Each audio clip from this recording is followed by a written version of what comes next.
Bem-vindos, vocês que estão me escutando, que fazem parte aqui do canal Padre Marcos Maria dos Santos. Nós vamos meditar a palavra do Senhor justamente nesse 15º domingo do tempo comum, o Evangelho que é retirado de Mateus capítulo 13, versículo de 1 a 23. O Senhor esteja convosco, Ele está no meio de nós. Proclamação do Santo Evangelho de nosso Senhor Jesus Cristo, segundo São Mateus. Glória a vós, Senhor. Naqueles dias, Jesus saiu de casa e foi sentar-se às margens do mar da Galileia. Uma grande multidão reuniu-se em volta dele. Por isso Jesus entrou numa barca e sentou-se, enquanto a multidão ficava de pé na praia. E disse-lhe muitas coisas em parábolas. O semeador saiu para semear. Enquanto semeava, algumas sementes caíram à beira do caminho, e os pássaros vieram e a comeram. Outras sementes caíram em terreno pedregoso, onde não havia muita terra. As sementes logo brotaram, porque a terra não era profunda. Mas quando o sol apareceu, as plantas ficaram queimadas e secaram, porque não tinha raiz. Outras sementes caíram no meio dos espinhos. Os espinhos cresceram e sufocaram as plantas. Outras sementes, porém, caíram em terra boa e produziram a base de 100, de 60 e de 30 frutos por semente. Quem tem ouvidos, ouça. Os discípulos aproximaram-se e disseram a Jesus: Por que falas ao povo em parábolas? Jesus respondeu: Porque a vós foi dado o conhecimento dos mistérios do reino dos céus, mas a eles não é dado. Pois a pessoa que tem será dado ainda mais e terá em abundância, mas a pessoa que não tem será tirada até o pouco que tem. É por isso que lhes falo em parábolas, porque olhando eles não veem, ouvindo eles não escutam, nem compreendem. Desse modo se cumpre neles a profecia de Isaías: Havereis de ouvir sem nada entender, havereis de olhar sem nada ver, porque o coração deste povo se tornou insensível, e eles ouviram com má vontade e fecharam seus olhos, para não ver com os olhos, nem ouvir com os ouvidos, nem compreender com o coração, de modo que se convertam e os curem. Felizes sois vós, porque vossos olhos veem e vossos ouvidos ouvem, e em verdade vos digo, muitos profetas e justos desejaram ver o que verdes e não viram, desejaram ouvir o que ouvis e não ouviram. Ouvi, portanto, a parábola do semeador. Todo aquele que ouve a palavra do reino e não a compreende, vem o maligno e rouba o que foi semeado em seu coração. Este é o que foi semeado à beira do caminho. A semente que cai no terreno pedregoso é aquele que ouve a palavra e logo a recebe com alegria. Mas ele não tem raiz em si mesmo. É de momento. Quando chega o sofrimento, a perseguição, por causa da palavra, ele desiste logo. A semente que caiu no meio dos espinhos é aquele que ouve a palavra, mas as preocupações do mundo e a ilusão da riqueza sufocam a palavra e ele não dá fruto. A semente que cai em terra boa é aquele que ouve a palavra e a compreende. Esse produz fruto. Um dá 100, outros 60 e outros 30. Palavra da salvação. Glória a vós, Senhor. Ave Maria, cheia de graça, o Senhor é convosco. Bendita sois vós entre as mulheres. Bendito é o fruto do vosso ventre, Jesus. Santa Maria, Mãe de Deus, rogai por nós, pecadores, agora e na hora de nossa morte. Amém. Que as palavras do Santo Evangelho perdoem os nossos pecados. Amém. Em nome do Pai, do Filho e do Espírito Santo. Amém. Meus irmãos e minhas irmãs, nós entramos agora há pouco nessa dinâmica da liturgia propriamente do ministério público de Jesus com relação às suas parábolas. Durante o tempo comum, a igreja propõe para nós meditarmos, sobretudo, o ministério público de Jesus, da vida de Jesus, né?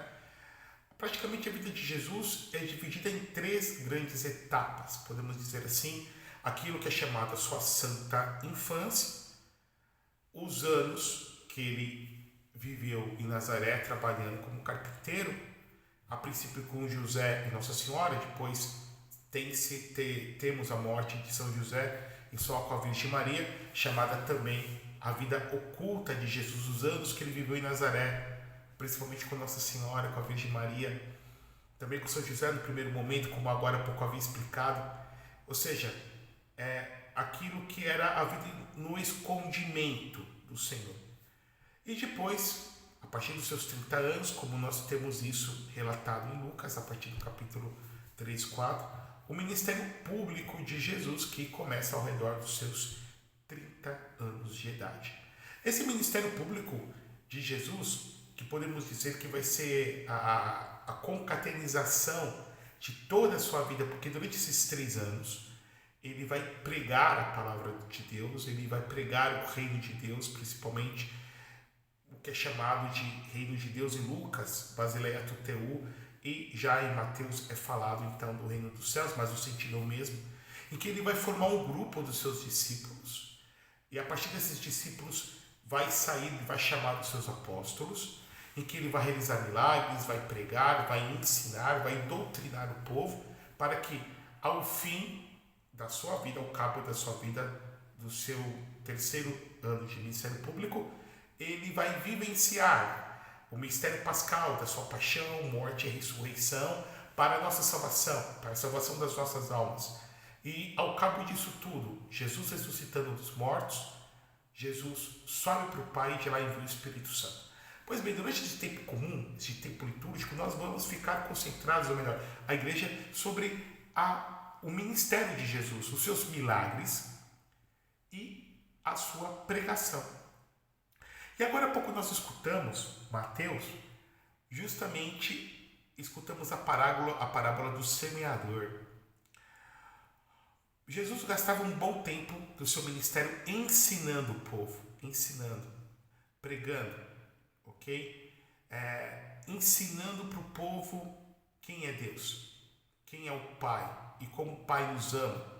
E paulatinamente, de acordo com a proporção da compreensão do povo. A gente sabe, por exemplo, que nem todas as pessoas têm uma capacidade até mesmo de entendimento, de inteligência para poder compreender as coisas. E Deus, sabendo disso, ele vai adequando a sua pregação e adequando a verdade revelada sem perder nada da veracidade, sem perder nada da sobrenaturalidade, da transcendentalidade da sua palavra, do poder da sua palavra, adaptando o intelecto daqueles que eram seus ouvintes. E justamente, irmãos e irmãs, agora há pouco nós escutamos essa parábola, que na verdade o capítulo 13 são várias parábolas deste capítulo que nós vamos paulatinamente, pouco a pouco, nos domingos subsequentes, escutando e trazendo para a nossa vida essas parábolas de Jesus. Bom, portanto, para que a gente possa compreender melhor, as parábolas são histórias que eram contadas principalmente à moda oriental. Esse é um estilo que nós percebemos muito ao gosto dos orientais, dos povos orientais, sem esquecermos, sobremodo, que Jesus era um judeu. E, portanto, como judeu, como aquele que é o rabi, que se apresenta como mestre de Israel, para poder, primeiramente, de uma forma pedagógica, prender a atenção dos seus ouvintes, porque quando nós contamos histórias, a história, até pela sua forma narrativa, em que ela se desenvolve, tem no começo, um desenvolvimento, uma conclusão, ela tende a prender a nossa atenção.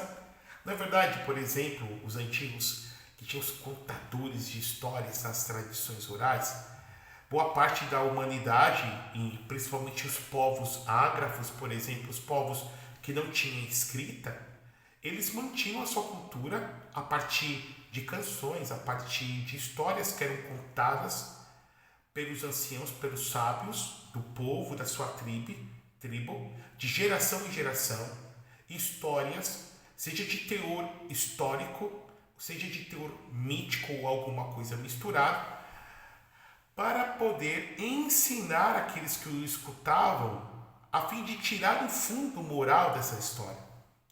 Daí que nós vamos entender, por exemplo, na antiguidade, quando nós tínhamos o Esopo, se eu não me engano, né, aquele teatrólogo, as histórias de Esopo, e a partir das histórias que ele contava, esse que era escravo, mas também era pedagogo, porque criava, ajudava a educar como mentor os filhos dos seus senhores. A partir dessas histórias, a gente conhece a história da raposa e da uva, poder tirar o fundo moral, né?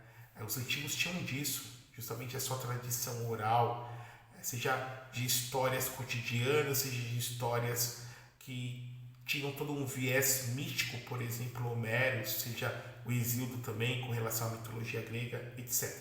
Pois bem, todavia eu estou falando de Jesus, estou falando aqui da pregação daquele que é a palavra de Deus. aquele que é o pedagogo maior de todos os pedagogos da história da humanidade, que é o próprio Cristo.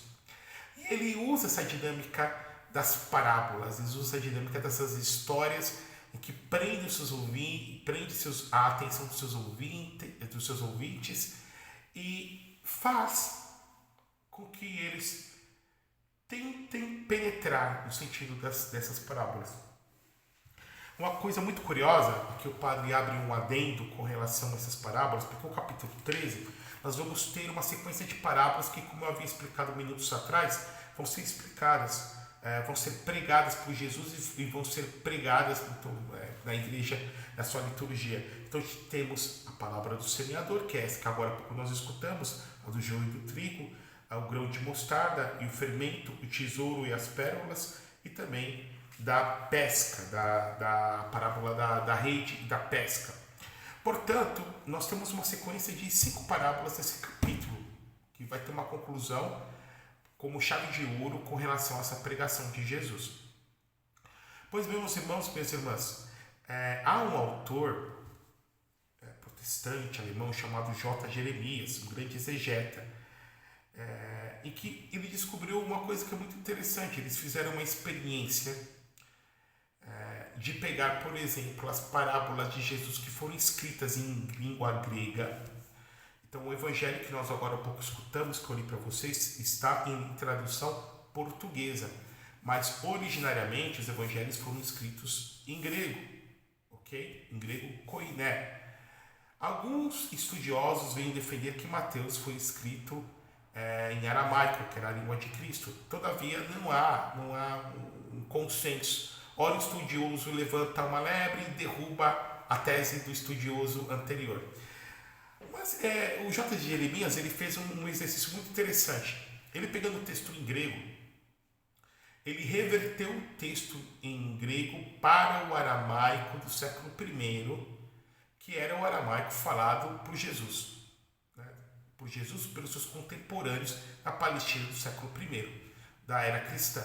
E ele descobriu, que coisa interessante, que em aramaico as parábolas que Jesus contava, como agora há pouco nós escutamos essa parábola, saiu o semeador a semear, tem ritmo, tem métrica. Ou seja, é como se fosse hoje um repente. Tem uma melodia, tem ritmo, tem métrica, tem rima. Nós escutamos a parábola na nossa língua, mas foi falada por Jesus em aramaico. E quando é falado com melodia, com métrica, com rima, isso facilitou, podemos dizer assim, para os seus ouvintes da sua época gravarem, não só no seu coração, mas também na sua memória, as histórias que Jesus contou. Agora, por conseguinte, eu vou falar da parábola que nós escutamos, para que a gente possa compreender. Eu abro aqui um parêntese muito interessante sobre o grande padre Antônio Vieira, um sacerdote jesuíta português, que pregou um sermão chamado Sermão da Sexagésima, na corte do rei de Portugal, do João IV, que viveu entre 1603 entre 1603 e 1656, na época que o Brasil era colônia de Portugal. E pregou na Capela Real. Ele foi um dos maiores oradores, se não foi o maior orador, principalmente aqui estou falando do século XVII, 1600 e pouco, século XVII, com viés, com características barrocas, um grande pregador do barroco no Império Lusitano, na corte portuguesa. E ele pregou no Sermão da Sexagésima sobre a parábola do semeador. E ele vem dizer uma coisa muito interessante, esse grande sacerdote, esse grande orador, esse grande exegeta, porque não podemos assim dizer, que essa parábola do semeador que agora há pouco escutamos, que Jesus falou para nós, saiu o semeador a semear, a palavra de Deus. E aí a gente vai ver essa dinâmica de Jesus em que ele conta a história e depois ele explica a história para que os seus ouvintes pudessem, compreendendo, aderirem a justamente essa palavra, acrescentando na sua vida. E ele vem falar que nessa parábola, Padre Antônio Vieira, do semeador, está a relação de cada um de nós com relação à palavra de Deus. Então, a palavra de Deus, com relação a toda a humanidade, nós vamos ter esses 4 tipos ou esses 4 arquétipos de seres humanos que eles, cada qual vai se adequar com relação à palavra. Ou seja, com relação à pregação da palavra, com relação à nossa resposta a essa palavra de Deus que foi pregada, porque a palavra de Deus é o próprio Deus também. Porque a palavra de Deus, São Paulo vai dizer em Romanos, que a fé vem pelo ouvir. Daí a importância que nós temos em prestarmos atenção, por exemplo, numa pregação. Na pregação, na homilia que o padre faz na missa. A gente sabe, o padre, por mais pecador que seja, um bispo é a mesma coisa, mas nós temos, em virtude da nossa ordenação sacerdotal, graça de Estado para poder pregar a palavra do Senhor para a vida das pessoas. E é muito interessante a gente voltar essa questão da palavra, do poder da palavra, lembrando aquilo que São João dizia, que no princípio era a palavra, e a palavra era o próprio Deus, o verbo de Deus, o logos de Deus, a razão de Deus, a racionalidade de Deus é o próprio Jesus Cristo, que na própria língua hebraica se faz uma distinção entre dabar, que é a palavra dita, mas arrimar, e arrimar significa aquela palavra que é persuasiva e tem um efeito de agir, ou seja, ela perfaz o que é dito, é uma palavra que tem poder. Deus fala e as coisas acontecem. Deus disse, faça-se a luz, e a luz aconteceu. Então Jesus disse que saiu para semear o semeador, e que caiu essa semente em vários tipos de terrenos. Esses terrenos simbolizam os corações dos homens. Então caiu pelo caminho, caiu no meio dos espinhos, caiu num terreno pedregoso e depois caiu numa terra boa. Então a gente vê essa sequência da palavra dos terrenos. Então, sai para semear a semente, a palavra de Deus. O semeador é o próprio Jesus. Podemos dizer que os semeadores hoje são os pregadores da palavra, são os ministros ordenados, a começar do Papa, os cardeais, os bispos, os padres, os diáconos, até mesmo um pregador leigo, até mesmo aquele que tem o carisma da pregação, desde que seja uma pregação legitimada pelo corpo de Cristo, que é a sua igreja. Mas, no primeiro momento, é o próprio Jesus, é ele o semeador.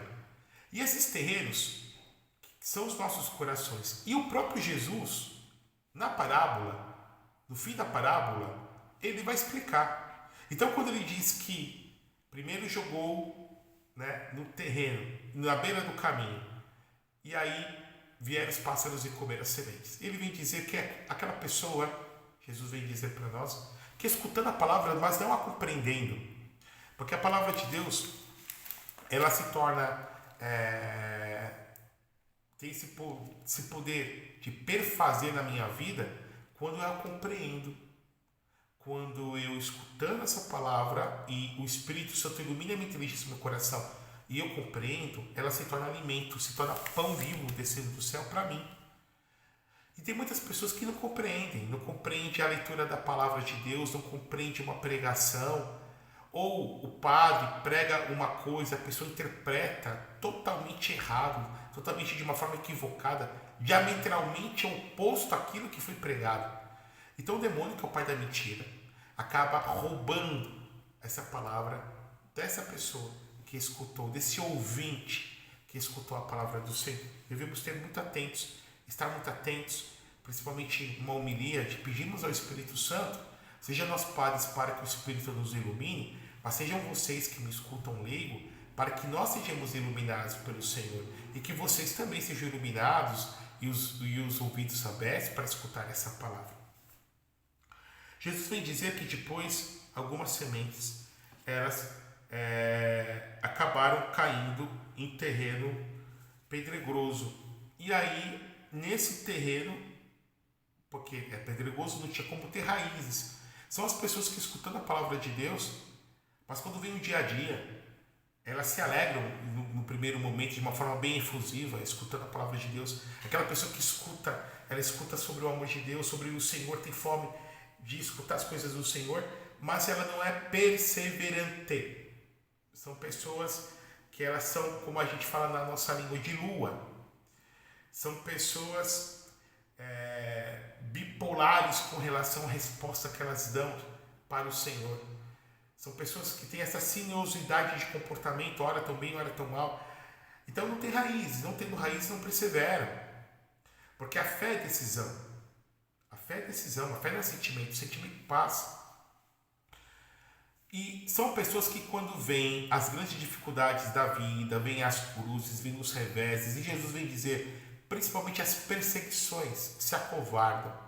E se acovardando, elas acabam deixando essa semente que foi jogada por Deus nos seus corações, não frutificando. Depois, outro tipo de pessoas são pessoas que, acolhendo a palavra de Deus, ou seja, tem a semente da palavra de Deus sufocadas pelas preocupações do mundo. Jesus fala do comer, do beber, do trabalhar, do ganhar dinheiro. Esse é o terceiro tipo de pessoas. A analogia que Jesus Cristo faz, que é a semente que, caindo na terra, é sufocada pelos espinhos de um espinheiro. Então jogou lá no meio, caiu a semente nos meus espinhos, e o espinho, à medida que ele cresce, ele sufoca a semente, né? Então impede que a semente até mesmo possa desenvolver. São as pessoas que, diante das coisas do mundo, elas são submersas.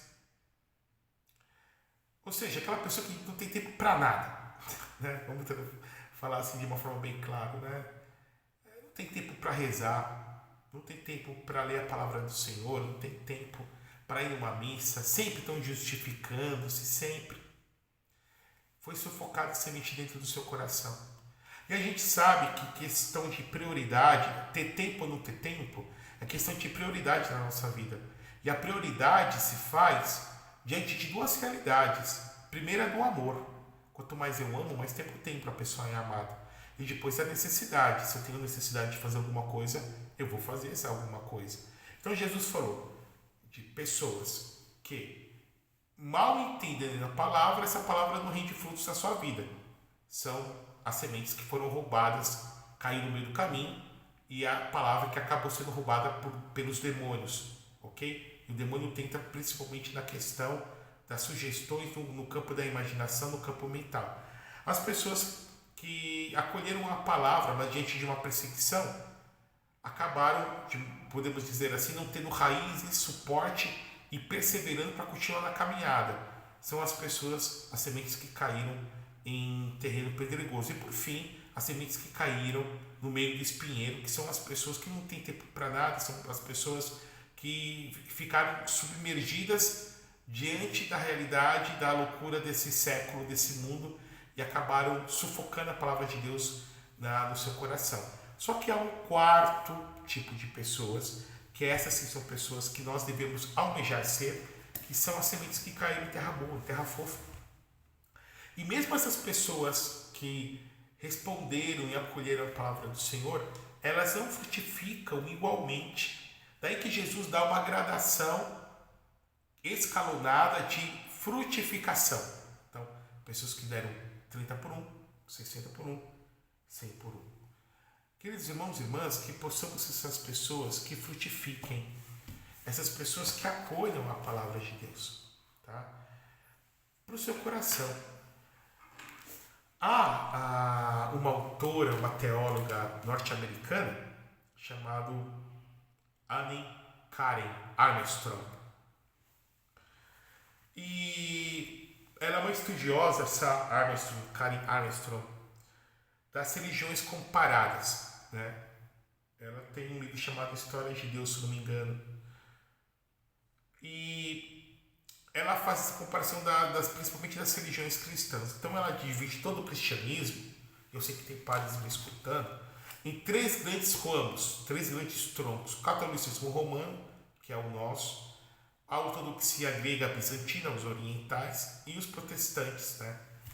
Então, catolicismo, ortodoxia, protestantismo. Então ela fala o seguinte, olha, os católicos são a igreja católica é a igreja dos sacramentos, né? Ela faz essa identificação. Os ortodoxos são a igreja da liturgia, né? Eles têm essa preocupação com relação à liturgia e também com relação à estética da liturgia.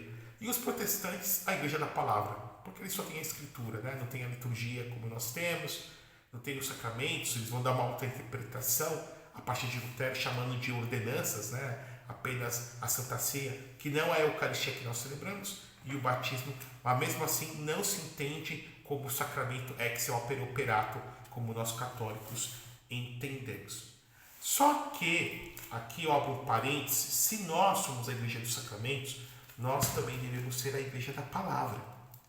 Porque aqui está a Palavra do Senhor. E aqui eu faço um adendo, lembrando aquele documento pós-sinodal, caro verbum, agora não me lembro agora o nome em latim, porque são nomes em latim, que o Papa Bento XVI ele escreveu sobre a palavra de Deus. E o Papa, quando ele fala da Sagrada Escritura, no Magistério do Bento XVI, ele dizia o seguinte, que assim como nós católicos temos todo cuidado com cada fragmento da Eucaristia, porque em cada fragmento está o próprio Jesus e Jesus inteiro, nós devemos também ter todo cuidado com a palavra de Deus. Com a palavra de Deus, da atenção que nós devemos ter na sua escuta, da atenção e da busca que nós devemos ter com relação ao estudo dela. Então a Bíblia sua, meu irmão, minha irmã, não é para ser guardadinha, meramente guardada, né? Servir apenas como um móvel, não, era para alimentar a tua vida. Ok? Então, na hora, algumas recomendações que o padre quer dar, apesar de não ser setembro, porque isso aqui é a semente que deve frutificar na sua vida, você tem um tempo para a palavra, você tem uma leitura sequenciada da palavra. Aquilo que você não entender, anota. Pergunte para o seu padre. Nós padres fizemos o seminário, cursamos a filosofia, a teologia, para termos essa ciência divina para poder explicar para vocês. Então pergunte para o seu sacerdote se você não entendeu. Quantas pessoas trocam de igreja, se tornam protestantes ou espíritas, por exemplo, por uma palavra que elas escutaram ou leram na Bíblia e não compreenderam essa palavra e não tiveram a humildade ou também, podemos dizer assim, a curiosidade, a boa vontade de procurar o padre e perguntar para o padre, explica para mim essa palavra que eu li. Recomendando que a Bíblia Católica dentro da palavra de Deus, todos os livros, já protestante falta 7 livros, mas eu tenho, por exemplo, o cuidado de ler a introdução de cada livro, as notas de rodapé, que são notas explicativas, que me ajudam a compreender a palavra do Senhor, abrir a minha inteligência e transformar essa palavra em alimento para a minha vida. E uma vez quando eu acolho esse alimento, eu vou amar melhor, eu vou amar mais, porque a gente só ama o que a gente conhece. Santo Inácio de Loyola, esse grande santo, fundador dos jesuítas, ele dizia que o homem está no mundo para amar, conhecer, servir a Deus nesse mundo e no outro gozar de Deus, estar com Deus face a face. Mas eu só posso servir a quem eu amo, eu só posso amar a quem eu conheço. E o conhecimento vai passar por uma experiência existencial, mas vai passar também pelo meu conhecimento empírico da minha vida, mas pelo conhecimento gnesiológico, ou seja, conhecimento do estudo da palavra. Então, portanto, irmãos e irmãs, que nós possamos abrir o nosso coração. Eu me lembro aqui que um dos ritos do batismo, quando a gente vai batizar, por exemplo, uma criança, ou até mesmo um catecúmeno, tem o rito do efeta, que o padre faz a efeta, ele faz uma cruz nos ouvidos, nos olhos, nos ouvidos e na boca da pessoa que foi batizada, do neófito que foi recém-batizado. Efeta é uma palavra hebraica, aramaica da língua de Jesus, em imperativo, que significa abra-te, mas que diz que você, e para aquele neófito recém-batizado, para nós que já fomos batizados há muito tempo, que você possa abrir o seu ouvido para a palavra de Deus, que você possa abrir sua boca para poder proclamar essa palavra que você acreditou, que você se transformou em alimento, que você encarnou na tua vida, que você possa comunicar essa palavra para os demais. Que a Virgem Maria possa nos ajudar e que possamos produzir 30, 60, muito mais ainda, 100 por um na nossa vida. Amém? Que o Deus Todo-Poderoso vos abençoe e vos guarde. Em nome do Pai, do Filho e do Espírito Santo. Amém. Bom final de semana a cada um de vocês que me escutam.